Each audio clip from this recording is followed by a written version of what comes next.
In the heart of London, where centuries of tradition meet modern chaos, a single moment can change everything. Picture this: a frustrated American tourist, a stoic royal guard bound by duty, and one impulsive action that would spark an international incident. What started as a simple vacation photo opportunity turned into a story that would dominate headlines across two continents.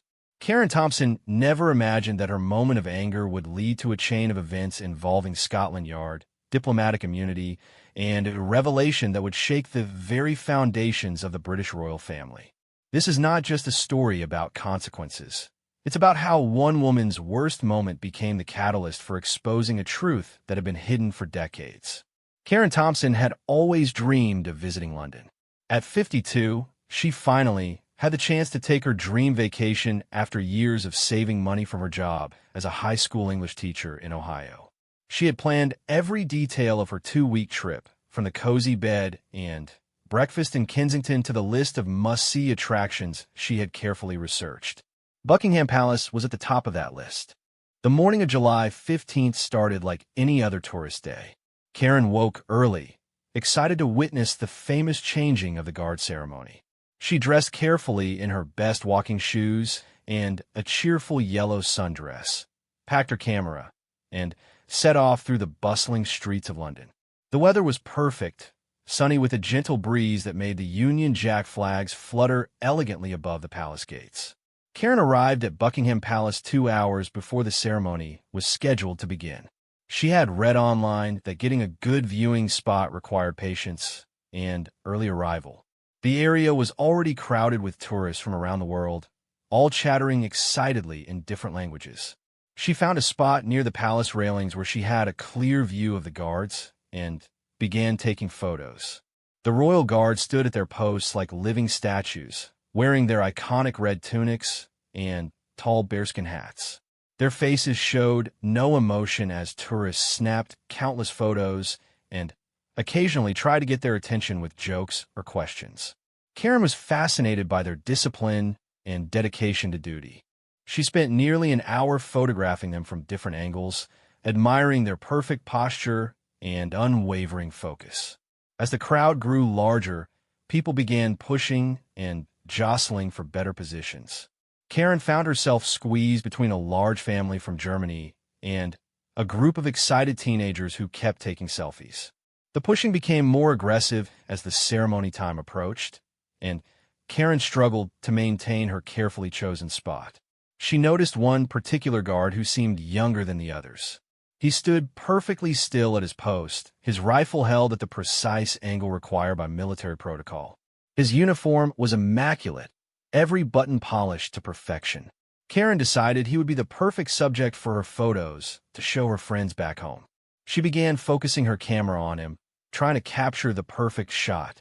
The young guard, whose name was Private James Morrison, had been serving in the Queen's Guard for 8 months.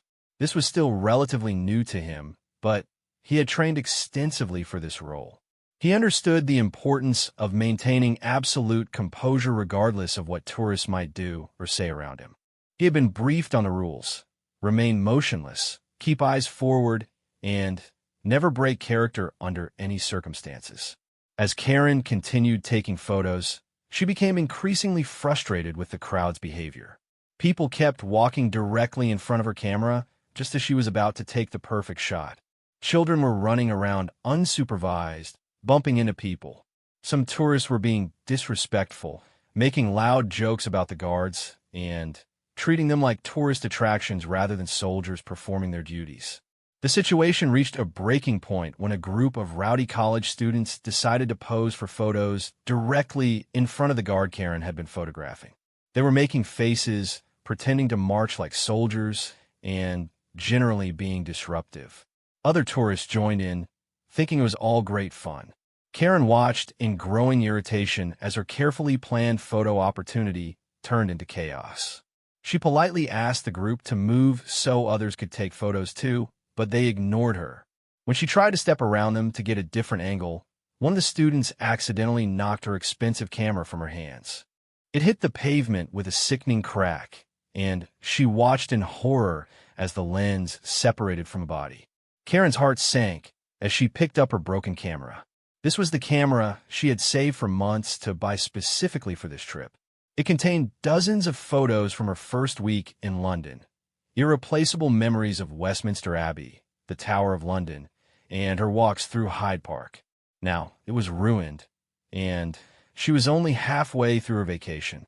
The students who had caused the accident didn't even notice what had happened. They continued their disruptive behavior, now pretending to be guards themselves and encouraging others to join their antics.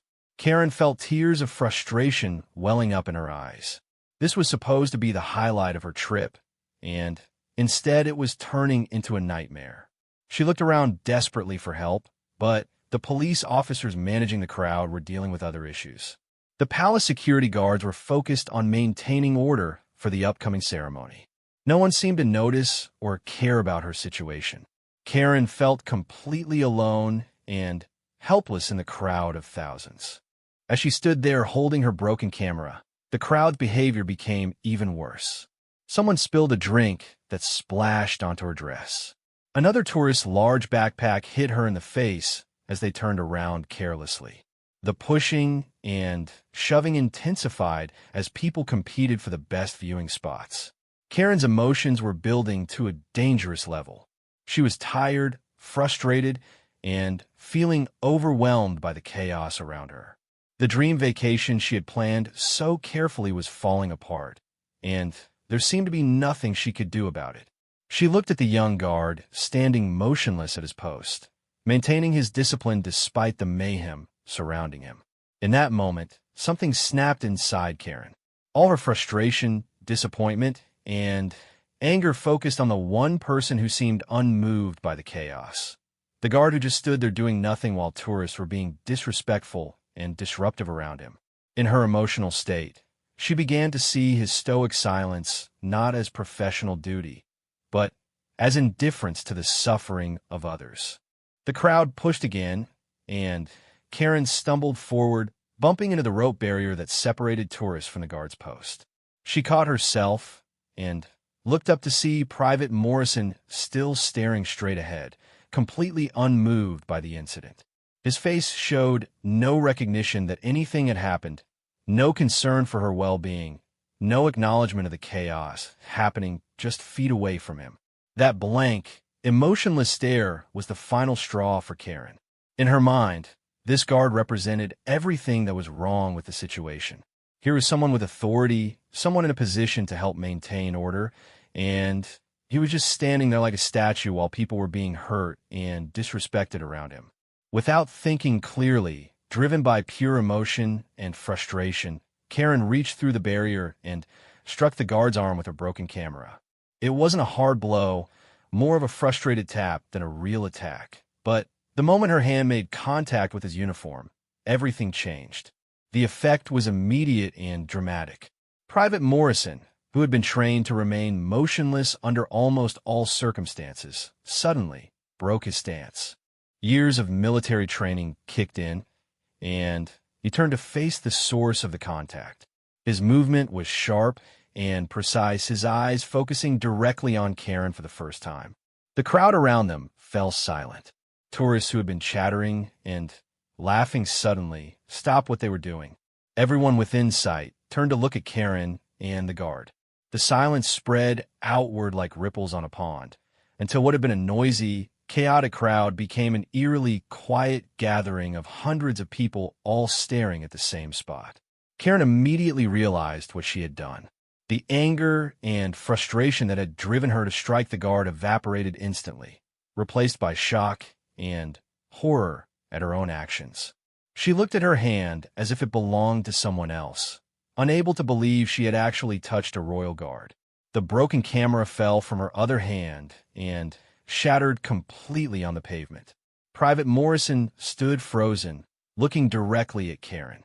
His training told him to return to his position and resume his duties, but protocol also required him to report any physical contact with tourists.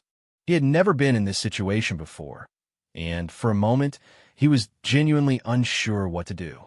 The silence stretched on for what felt like hours, but was probably only seconds. Karen and the guard stared at each other, both seeming to realize that something significant had just happened. Around them, hundreds of tourists stood motionless, sensing that they were witnessing something unprecedented. Then the whispers began. People started pulling out phones and cameras, realizing they might be documenting a major incident. The word "struck" began to ripple through the crowd in multiple languages. Social media notifications started pinging as the first photos and videos of the moment began to upload to the internet. Karen wanted to apologize, to explain that she hadn't meant to cause any real trouble, but her voice seemed to have abandoned her. She stood there looking at the young guard, seeing him not as a symbol of everything wrong with her situation, but as a real person, probably not much older than her own students back home, who was just doing his job. Palace security guards began moving through the crowd toward them. Police officers who had been managing traffic and crowd control started converging on their location. Karen could see them approaching from multiple directions, and she realized that what had started as a moment of frustration was about to become something much more serious. The implications of what she had done began to hit her like a series of cold waves. She had physically struck a member of the Royal Guard while on duty at Buckingham Palace. This wasn't just a tourist faux pas. It was potentially a serious crime. She could be arrested, charged with assault, banned from the UK, or worse. As the security personnel got closer, Karen finally found her voice. She looked at Private Morrison and whispered, "I'm so sorry. I didn't mean to. I am sorry." The young guard's expression softened slightly, and she could see that he understood her regret, even if he couldn't respond while on duty. But it was too late for apologies. The wheels of official procedure had already been set in motion. Security guards reached them just as the first police officer arrived on the scene. The crowd that had been silent moments before now buzzed with excited conversation as people realized they were witnessing what might become an international incident. Karen Thompson, a quiet English teacher from Ohio who had never even received a speeding ticket, was about to find herself at the center of a story that would change her life forever. As security guards approached her with serious expressions, she had no idea that her moment of poor judgment would soon uncover secrets that had been hidden within the royal family for decades. The young guard she had struck would also find his life transformed by this encounter, though neither of them could possibly imagine how their brief moment of contact would ripple out to affect so many others. In the space of just a few seconds, two ordinary people had stumbled into an extraordinary situation that would test their courage, reveal hidden truths, and ultimately prove that sometimes the most significant moments in history begin with the smallest actions. The first security guard to reach Karen was Inspector David Walsh, a 20-year veteran of palace security who had seen almost everything during his career. He had handled dozens of incidents involving tourists, people who tried to climb the railings, protesters who chained themselves to the gates, and the occasional person who had too much to drink and thought it would be funny to shout at the guards. But in all his years of service, he had never dealt with someone actually striking a guard while on duty. Inspector Walsh approached Karen with professional calm, but she could see the seriousness in his eyes. "Madam, I need you to step back from the barrier immediately," he said in a firm but not unkind voice. His accent was distinctly London, and his presence commanded immediate attention from the surrounding crowd. Karen complied immediately, raising her hands to show she meant no harm. "I didn't mean to cause trouble," she said, her voice shaking with nervous energy. My camera broke, and I was frustrated, and She trailed off, realizing how inadequate any explanation would sound. "I understand you're upset, madam, but I need you to remain calm and cooperate with us," Inspector Walsh replied. He gestured to two other security officers who had arrived behind him. "We're going to need to speak with you about what happened here." Private Morrison, still at his post, had managed to return to his rigid stance, but Karen could see the tension in his shoulders. She knew he was probably as shaken by the incident as she was, but his training required him to maintain his position until properly relieved of duty. She felt a fresh wave of guilt knowing that her actions had put this young soldier in a difficult position. The crowd around them had grown larger rather than smaller.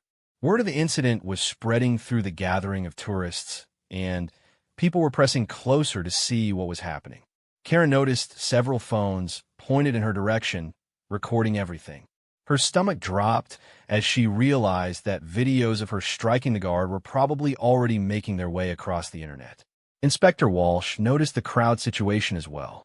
"We need to move this somewhere more private," he told his colleagues. He turned back to Karen.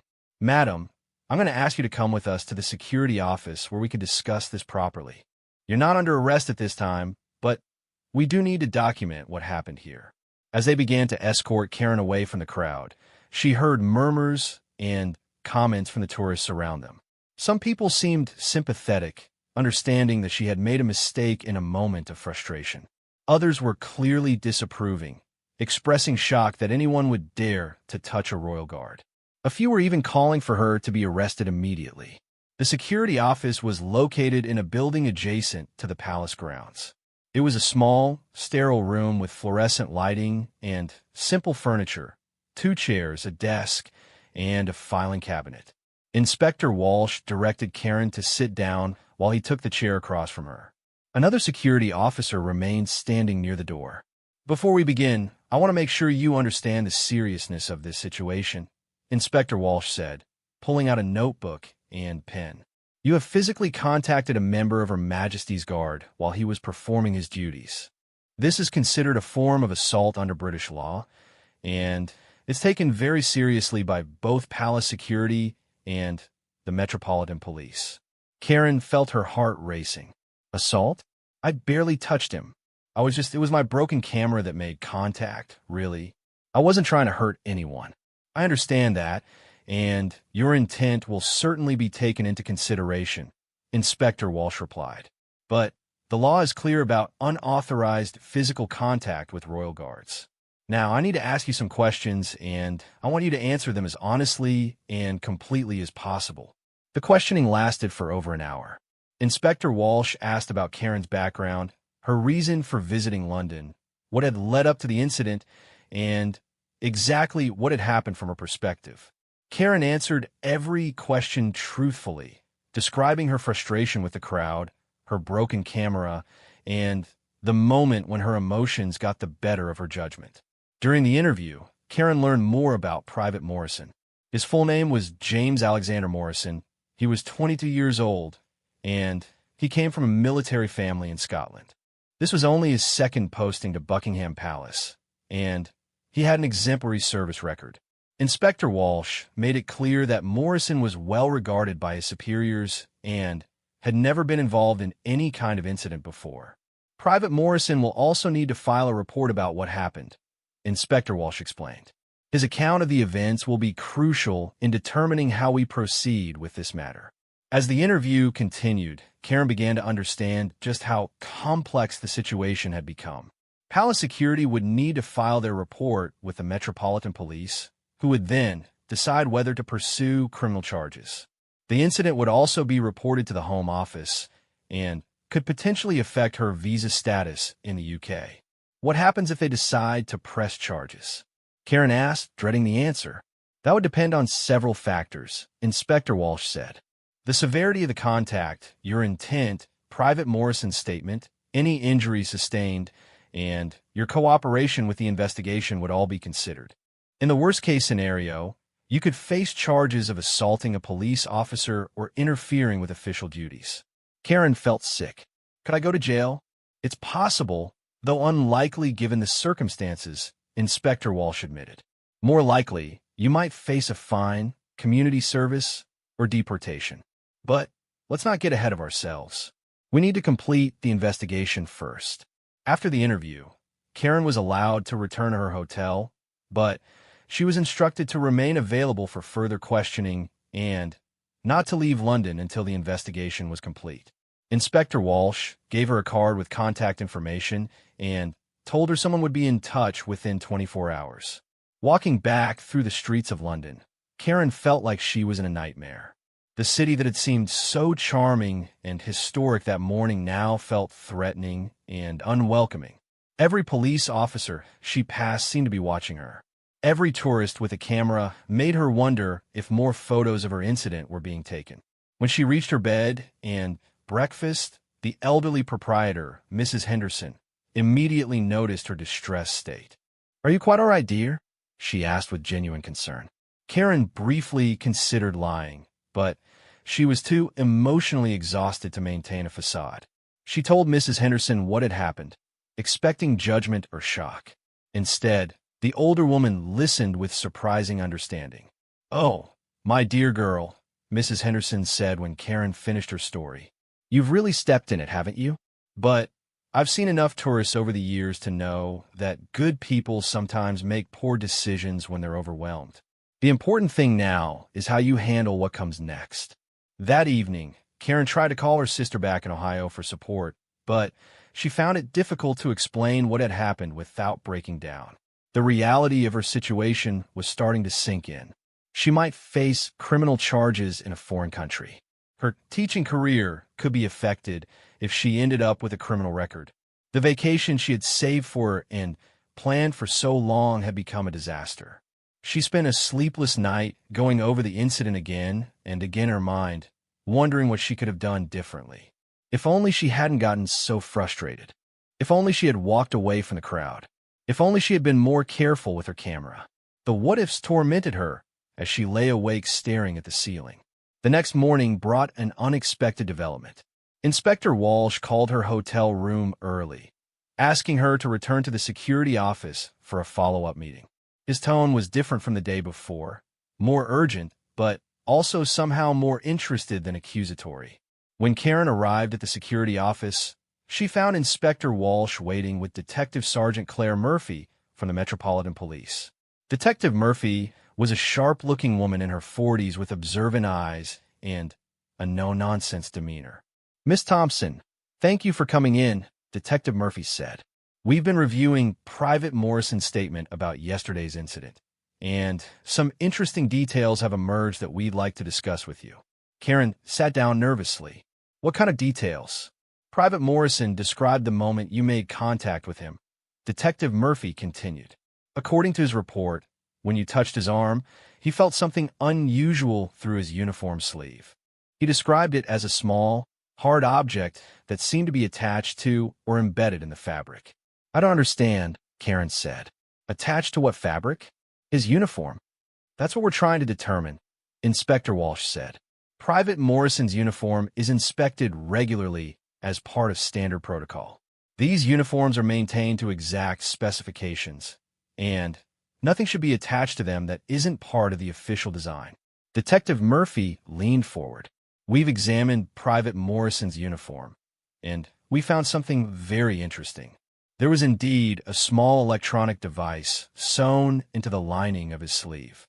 It appears to be some sort of monitoring or recording equipment." Karen stared at them in confusion. "Monitoring equipment? What does that have to do with me striking him?" "That's what we're trying to figure out," Detective Murphy said. "The device was very small and expertly concealed. Private Morrison had no knowledge of its presence, and neither did his superiors. Someone placed that device in his uniform without authorization."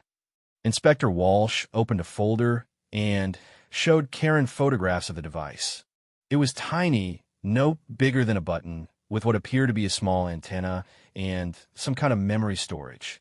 "We believe your contact with Private Morrison may have accidentally activated or damaged this device," Inspector Walsh explained. "When the technical team examined it, they found that it had been recording audio and possibly transmitting data to an external source." Karen felt overwhelmed by this new information. "Are you saying someone was spying on the Royal Guard?" "That's one possibility," Detective Murphy said. "But here's where it gets more interesting. We found similar devices in the uniforms of 3 other guards who were on duty yesterday. None of them knew the devices were there. The implications were staggering. Someone had managed to place surveillance equipment on multiple Royal Guards without detection. This wasn't a simple case of tourist assault anymore. It had uncovered what appeared to be a serious security breach at one of the most protected locations in Britain. "We need to ask you some additional questions," Detective Murphy continued. "Did you notice anyone unusual in the crowd yesterday? Anyone who seemed to be paying particular attention to the guards or taking an unusual interest in their uniforms?"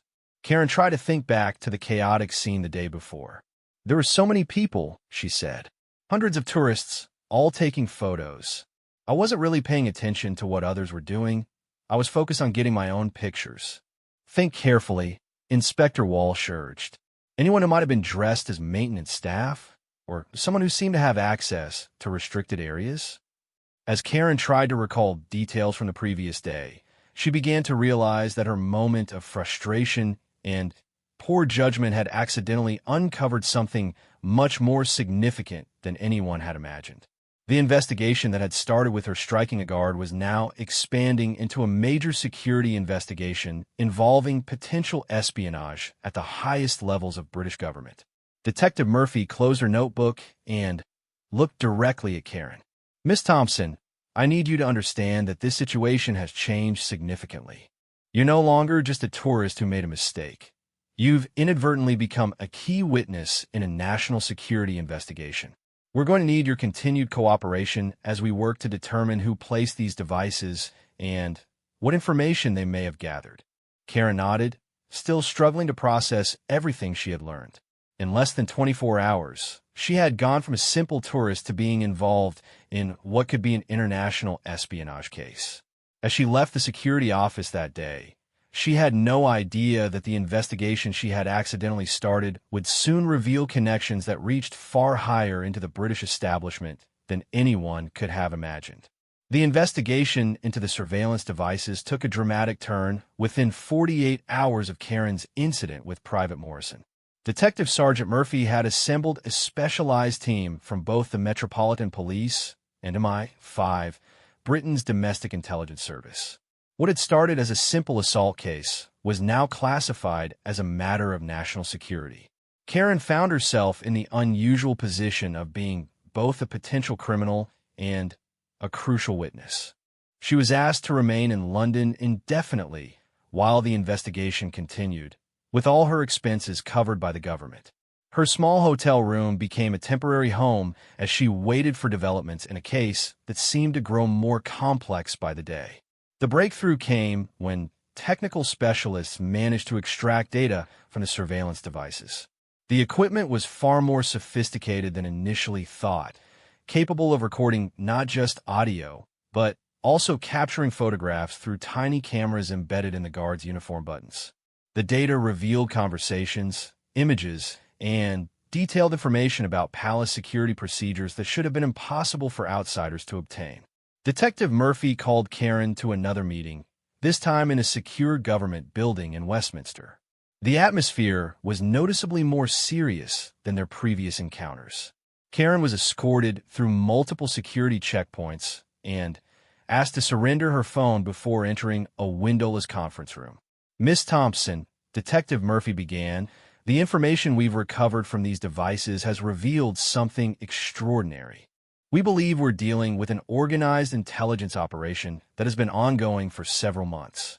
Across from Karen sat a man she hadn't met before, tall, gray-haired, with the bearing of someone accustomed to authority. Detective Murphy introduced him as Commander Richard Blackwood from the Special Branch of the Metropolitan Police, the unit responsible for protecting high-profile government figures and investigating threats to national security. The surveillance operation was highly sophisticated, Commander Blackwood explained. Someone with significant resources and technical expertise managed to place monitoring equipment on multiple royal guards without detection. This required inside knowledge of palace procedures, uniform specifications, and security protocols. Karen listened with growing amazement as they described the scope of the operation.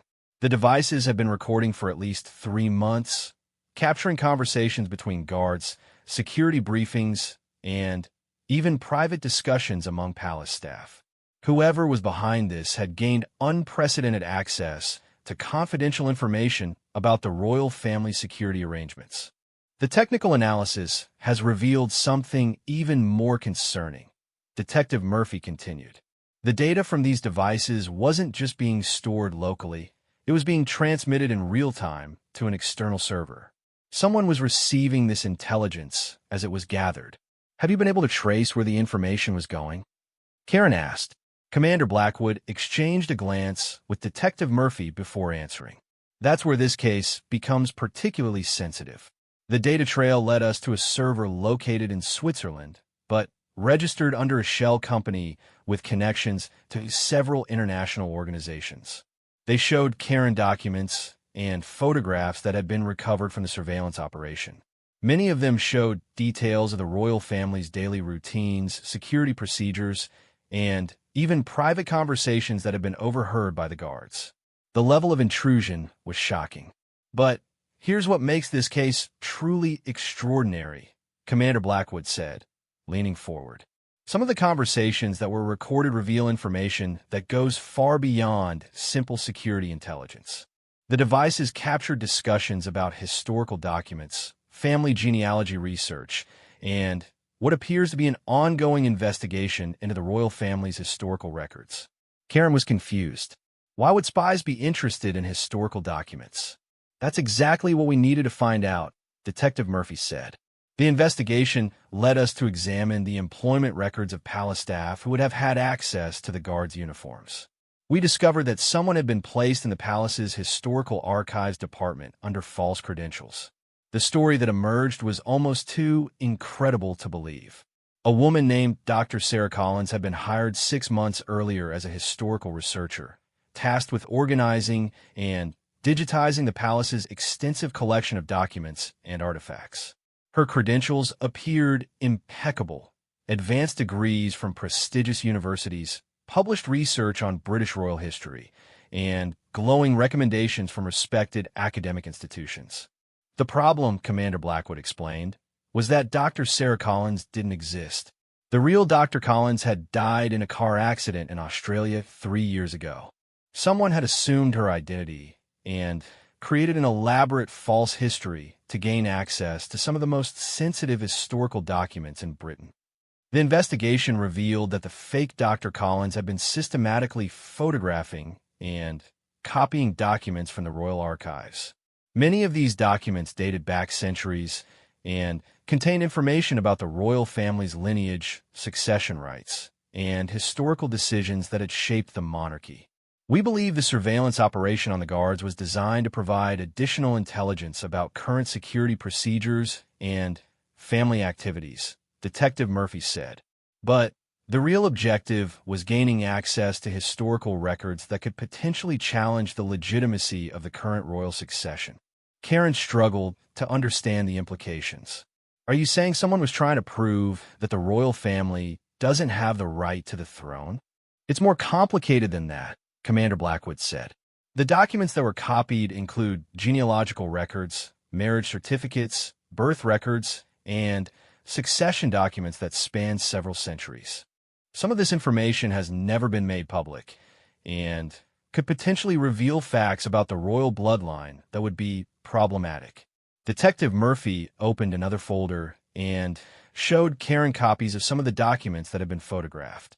They were written in Old English and Latin, with ornate handwriting that was difficult to read. Many bore official seals and signatures of long-dead monarchs and court officials. Our historical experts have been analyzing these documents, Detective Murphy explained. What they found is remarkable.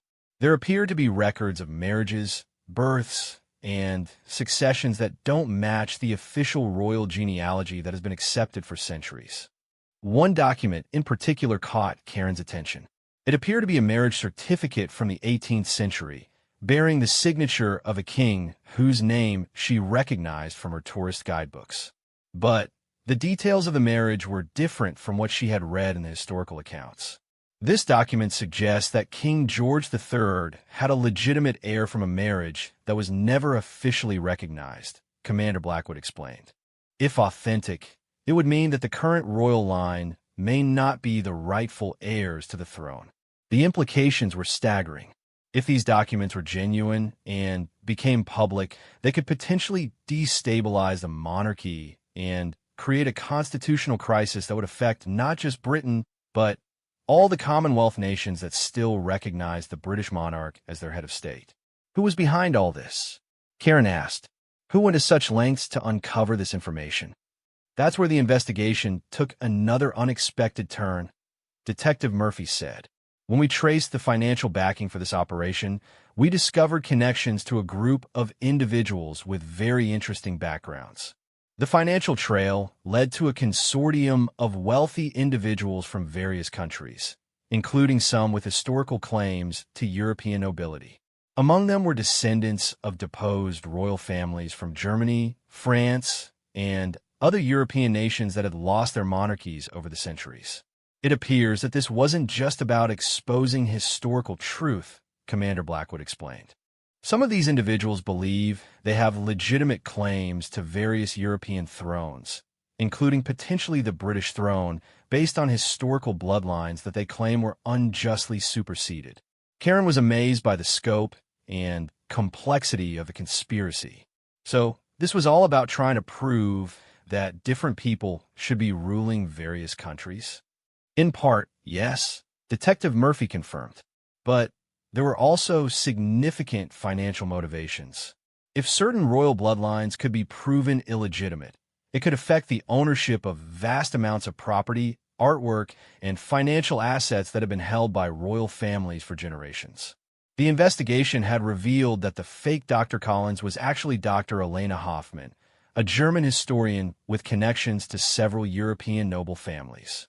She had spent years researching royal genealogies and had become convinced that historical injustices had resulted in the wrong people occupying various thrones. Dr. Hoffman believed she had uncovered evidence of what she called the greatest historical fraud in European history, Commander Blackwood said. She was convinced that several current royal families, including the British monarchy, were based on false or manipulated historical records. The surveillance operation at Buckingham Palace was part of a larger plan to gather both historical evidence and current intelligence that could be used to challenge the legitimacy of the British monarchy. The information was being shared with other individuals and organizations across Europe who had similar objectives regarding their own country's royal families. But here's the most remarkable part of this story, Detective Murphy said, looking directly at Karen. If you hadn't accidentally activated that surveillance device when you touched Private Morrison's uniform, this entire operation might have continued undetected for months or even years. Karen shook her head in disbelief. You're telling me that my moment of stupidity actually helped uncover an international conspiracy? In a very real sense, yes, Commander Blackwood confirmed. Your action led to the discovery of the surveillance devices, which revealed the broader operation, which exposed the infiltration of the palace archives, which uncovered what may be one of the most significant historical discoveries in centuries. As the meeting concluded, Karen was told that her role in the investigation was far from over. The authorities needed her to maintain her cover as a tourist who had simply gotten into trouble, while they continued to unravel the full extent of the conspiracy. The real Dr. Elena Hoffman was still at large, and there were indications that other operations were ongoing in different countries. Miss Thompson, Commander Blackwood said as they prepared to leave, I want you to understand that what you've helped us discover could potentially change the course of European history. The documents that were copied from the Royal Archives are currently being authenticated by our top historians.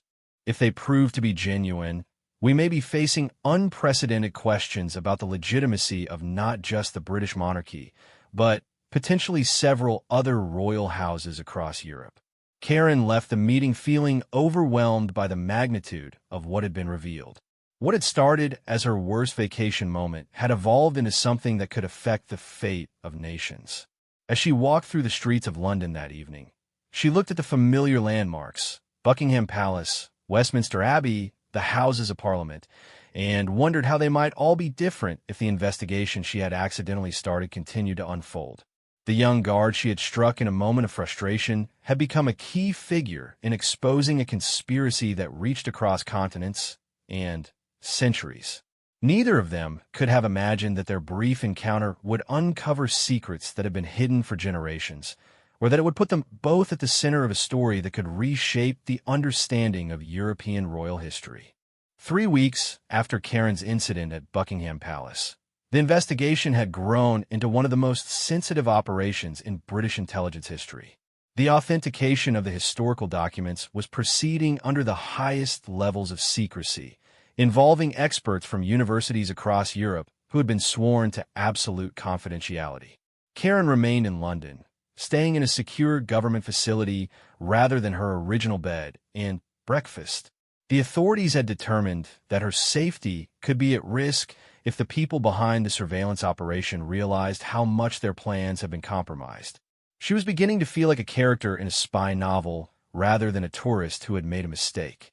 Detective Murphy and Commander Blackwood had become regular fixtures in Karen's life, providing updates on the investigation and asking her to review details again and again. Her account of the incident had been crucial in establishing the timeline of how the surveillance device was discovered, and her continued cooperation was essential to the case. The authentication results are starting to come in, Detective Murphy told Karen during one of their regular briefings. Some of the documents we recovered are proving to be genuine, authenticated through paper analysis, ink dating, and historical cross-referencing. What Dr. Hoffman discovered in the Royal Archives appears to be legitimate. The most significant document was the marriage certificate that Karen had seen earlier.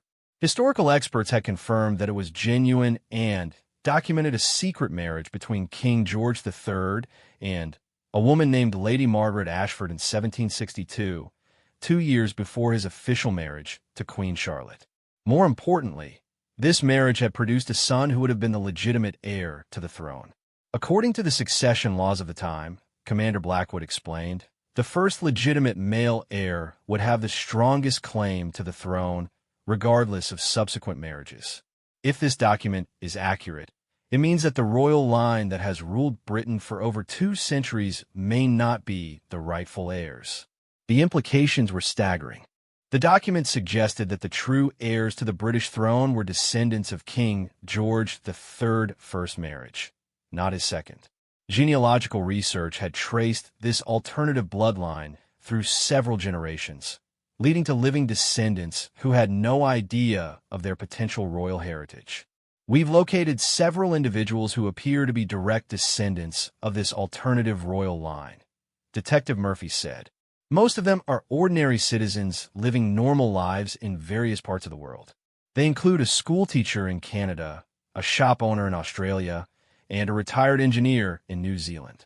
Karen was fascinated by the human dimension of the discovery. Do they know about this? Not yet, Commander Blackwood said. We're still verifying the genealogical connections and determining how to proceed. This isn't the kind of information you can simply announce without extensive preparation. The investigation had also revealed the full scope of Dr. Hoffman's operation. She had been working with a network of researchers and historians across Europe, all focused on uncovering what they believed were historical deceptions that had affected royal succession across the continent. Their research had identified potential challenges to the legitimacy of royal families in Spain, Sweden, Denmark, and several other countries. Dr. Hoffman and her associates believe they've uncovered evidence of centuries-old conspiracy among European nobility to manipulate succession laws and historical records to maintain power within specific bloodlines, Detective Murphy explained. According to their research, many of the royal houses currently ruling in Europe may not be the rightful heirs to their thrones. The financial motivations behind the operation were becoming clearer as well. If the legitimacy of various royal families could be successfully challenged, it would affect the ownership of vast amounts of property, artwork, and financial assets worth billions of dollars. Some of the individuals funding Dr. Hoffman's research stood to gain enormously if they could establish their own claims to royal heritage and the wealth that came with it. But here's where the situation becomes even more complex, Commander Blackwood said. We've discovered that Dr. Hoffman isn't the only person who has been researching these historical claims. There are indications that certain members of the current royal establishment have been aware of these potential challenges for some time. This revelation was perhaps the most shocking of all. It appeared that some people within the palace hierarchy had known about the existence of these controversial documents and have been working to either suppress them or discredit any research that might uncover them. We found evidence that Dr. Hoffman's infiltration of the palace archives wasn't entirely covert, Detective Murphy explained. Some of her research activities were known to certain high-level palace officials, who may have been providing her with access in exchange for information about what she was discovering. The investigation suggested that there were individuals within the royal establishment who had their own motivations for either exposing or suppressing these historical revelations. Some may have been genuinely interested in historical truth, while others may have been concerned about protecting the stability of the monarchy. The political implications of this discovery are enormous, Commander Blackwood said. If these documents become public knowledge, they could trigger constitutional crises not just in Britain, but across the Commonwealth. Countries like Canada, Australia, and New Zealand, which still recognize the British monarch as their head of state, would face unprecedented questions about the legitimacy of their own governmental structures. Karen was beginning to understand why the investigation was being handled with such extreme secrecy. What happens now? Do you make this information public? That decision is far above our level, Commander Blackwood admitted. This has become a matter for the highest levels of government. The Prime Minister, the Cabinet, and even the monarch herself are being briefed on the discoveries. The decision about how to proceed will ultimately be made by people far more senior than us. The investigation had also identified Dr. Elena Hoffman's current location. She had been tracked to a secure facility in Switzerland, where she was continuing her research with the support of her international network of collaborators. Efforts were underway to either arrest her or negotiate some kind of arrangement that would bring her research under official control. Dr. Hoffman poses a unique challenge, Detective Murphy explained. She has extensive knowledge of these historical documents and their implications. She also has copies of many documents that we haven't been able to recover. Simply arresting her might not be sufficient to contain the information she possesses. Meanwhile, the authentication of additional documents was revealing even more surprises. One document appeared to be a letter from Queen Victoria acknowledging doubts about her own family's claim to the throne. Another was a memorandum from the early 20th century discussing the need to manage certain historical inconsistencies in royal genealogy.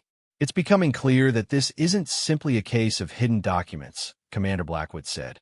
There appears to have been an ongoing effort over several centuries to either suppress or manage information that could challenge royal legitimacy. Dr. Hoffman may have uncovered not just hidden history, but evidence of an active cover-up that has continued for generations. Karen found herself in the surreal position of being one of only a handful of people outside the highest levels of government who knew about these discoveries. Her accidental role in uncovering the surveillance operation had made her a crucial witness to what could be one of the most significant historical revelations in centuries. Private Morrison has been equally important to this investigation, Detective Murphy told her. His detailed report of what he felt when you made contact with his uniform was crucial in identifying the surveillance device. He's been interviewed extensively and has provided valuable intelligence about palace security procedures and any unusual activities he may have observed. Karen had asked to meet with Private Morrison several times, feeling that they shared a unique bond as the two people whose chance encounter had started this extraordinary investigation. However, security protocols had prevented any direct contact between them while the investigation was ongoing. James Morrison has been temporarily reassigned to other duties while we continue our investigation, Commander Blackwood explained. He's handling his involvement in this case with remarkable maturity and professionalism. Like you, he's become an important witness in a matter of national significance. As the investigation continued, Karen learned that decisions were being made at the highest levels of government about how to handle the discoveries. Options being considered ranged from complete suppression of the information to gradual disclosure that would allow for managed transition of royal succession if necessary. The challenge is that this information involves not just British royal succession, but potentially the stability of constitutional monarchies across Europe, Detective Murphy explained. Any decision about disclosure has to consider the broader international implications. Karen was told that her continued cooperation would be essential regardless of how the government decided to proceed.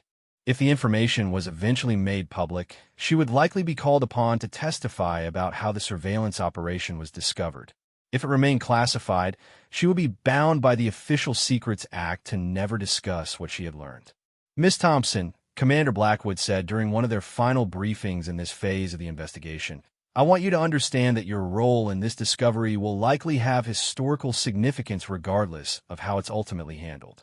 Your accidental activation of that surveillance device may have changed the course of European history."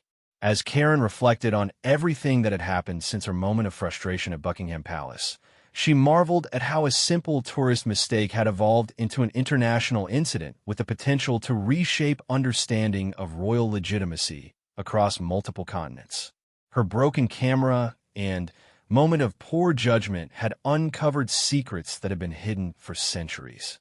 The investigation was entering a new phase, one that would involve decisions at the highest levels of multiple governments. Karen's role as an accidental discoverer was evolving into something far more significant, though she still had no idea how the story would ultimately end or what the long-term consequences of her actions would be for herself, for Private Morrison, and for the royal institutions that had been called into question by their chance encounter. 6 months after the incident at Buckingham Palace, Karen Thompson found herself in a situation she could never have imagined. She was sitting in a private dining room at Windsor Castle, having dinner with Queen Elizabeth II herself. The conversation that had brought her to this extraordinary moment was unlike anything that had ever occurred in the long history of the British monarchy. The decision to meet with Karen had come after months of deliberation at the highest levels of government and within the royal family itself. The authentication of the historical documents had been completed, confirming that Dr. Elena Hoffman's research had indeed uncovered genuine evidence that challenged the traditional understanding of British royal succession. "Miss Thompson," the Queen said, her voice carrying both warmth and the weight of centuries of royal authority, "I wanted to meet with you personally to discuss the remarkable discoveries that resulted from your encounter with our guard. The implications of what has been uncovered go far beyond what anyone initially imagined." Karen still felt overwhelmed by the surreal nature of her situation. Here she was, a high school English teacher from Ohio, having a private conversation with one of the most powerful figures in the world about historical revelations that could reshape the monarchy. "Your Majesty," Karen said, still struggling with the proper protocol despite having been briefed extensively, "I never intended for any of this to happen. I was just a frustrated tourist who made a terrible mistake." The Queen smiled slightly. "Sometimes, Miss Thompson, the most significant moments in history begin with what appear to be the smallest and most accidental actions. Your mistake, as you call it, has forced us to confront truths that have been hidden for far too long." Over the preceding months, the investigation had revealed the full scope of what Dr. Hoffman and her network had discovered. The authentication process had confirmed that multiple documents in the royal archives contained evidence that the succession line that had led to the current royal family was not the only legitimate heir to the throne. The most significant discovery was that the alternative bloodline identified in the 18th century documents was not just a historical curiosity. It led to living descendants who had stronger legal claims to the throne under the succession laws that existed at the time those claims were established. "The genealogical research has been exhaustive," the Queen explained. "We have confirmed that there are indeed individuals alive today who, under a strict interpretation of historical succession law, would have a stronger claim to the throne than my own family." This revelation had created an unprecedented constitutional crisis that had been managed in complete secrecy while the government and royal family determined how to proceed. The implications extended far beyond Britain itself, affecting Commonwealth nations and potentially destabilizing governmental structures that had been in place for centuries. "The individual with the strongest claim," the Queen continued, "is a woman named Dr. Margaret Ashford Williams, a professor of literature at the University of Toronto. She is a direct descendant of the legitimate son of King George III's first marriage." Under the succession laws of that time, her lineage would take precedence over mine. Karen was amazed by the personal dimension of this discovery. Does she know about this? She does now, the Queen said. We contacted Professor Ashford Williams 3 months ago and provided her with the evidence of her royal heritage. Her reaction was quite similar to yours when you first learned about the scope of this investigation. She was completely overwhelmed and wanted nothing to do with the situation.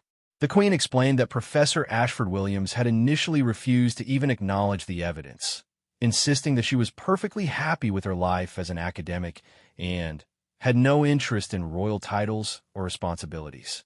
However, as the implications of the discovery became clear, she had eventually agreed to participate in discussions about how to handle the situation. Professor Ashford Williams is a remarkable woman, the Queen said. She's devoted her career to studying the history of constitutional monarchy and democratic governance. When she finally accepted the evidence of her heritage, she brought a unique perspective to our discussions about how to proceed. Karen learned that the solution that had been developed was unlike anything in the history of constitutional monarchy. Rather than simply transferring the throne to the rightful heir, both women had worked together to develop a plan that would address the historical injustice while maintaining the stability of the institutions that had evolved around the monarchy. We have decided to implement what we are calling the dual crown doctrine, the Queen explained. Professor Ashford Williams will be formally recognized as the legitimate heir under historical succession law, but she will serve as a co-monarch rather than replacing me entirely. This arrangement acknowledges the historical truth while preserving the continuity of the institutions that have developed around the current royal line. This unprecedented arrangement would involve both women sharing the ceremonial and constitutional responsibilities of the monarchy, with Professor Ashford Williams gradually taking on more duties as she became familiar with the role. The legal framework for this arrangement was being carefully developed to ensure it would be accepted by Parliament and the Commonwealth nations. The beauty of this solution, the Queen said, is that it allows us to acknowledge and correct a historical injustice while also recognizing that the current royal institutions have evolved and developed their own legitimacy over the centuries. Rather than completely overthrowing what exists, we are expanding it to include what should have existed all along. Karen was fascinated by the complexity and thoughtfulness of the solution. How are you planning to announce this to the public? That is where you and Private Morrison come into this story once again, the Queen said. Your role in discovering this situation has made you both important figures in the historical record. We want you to be part of the announcement process to help the public understand how these discoveries came about. The plan that had been developed would involve a gradual disclosure of the historical discoveries and their implications, beginning with the story of how the surveillance operation was uncovered. Karen and Private Morrison would be presented as ordinary citizens whose chance encounter had led to extraordinary revelations. The public announcement will begin next month, the Queen explained.